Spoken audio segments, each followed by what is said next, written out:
Klaipėdoje gyvena vos 2 agresyvūs šunys. Tokia oficiali statistika.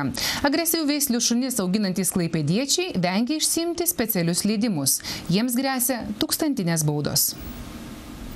Šios anglų Staffordshire bulterjero kalaitės, kaip ir dar 9 veislių šunys, Lietuvoje yra įtrauktos į agresyviųjų sąrašą. Kad galėtų tokios veislės šunis auginti, šeimininkas pagal galiojančią tvarką privalo pateikti pažymą, kad nėra priklausomas nuo alkoholio ir narkotikų.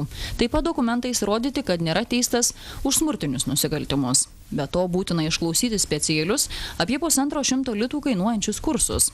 Tokia tvarka galiojo jau 4 metus, tačiau šeimininkai neskuba tvarkytis leidimų. Klaipėdoje tai padarė vos 2 asmenys.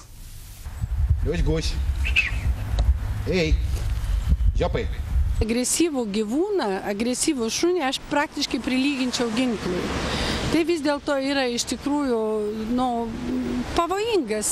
Kiek yra buvę incidentų, sakysim, ten, kur visokių tokių tragiškų įvykių, tai pagrindė su agresyvios arba kovinės veislės šunimis. Šunų dresuotojai kritikuoja tokią tvarką ir teigia, kad agresyvių šunų sąrašai atgyvena. Dauguma išsivysčiusių pasaulio šalių yra jų atsisakiusios. Taisyklės esą turi būti vienodos visų veislių keturkojams. Nėra kažkokių agresyvių veislių. Kiekviena veislė gali kažkiek įkasti kažkam, kažkiek sužaloti.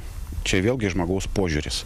Jeigu žmogus yra išauklėtas, tai nėra problemų su šunim. Jeigu jisai pats toks, tai ir šuo toks.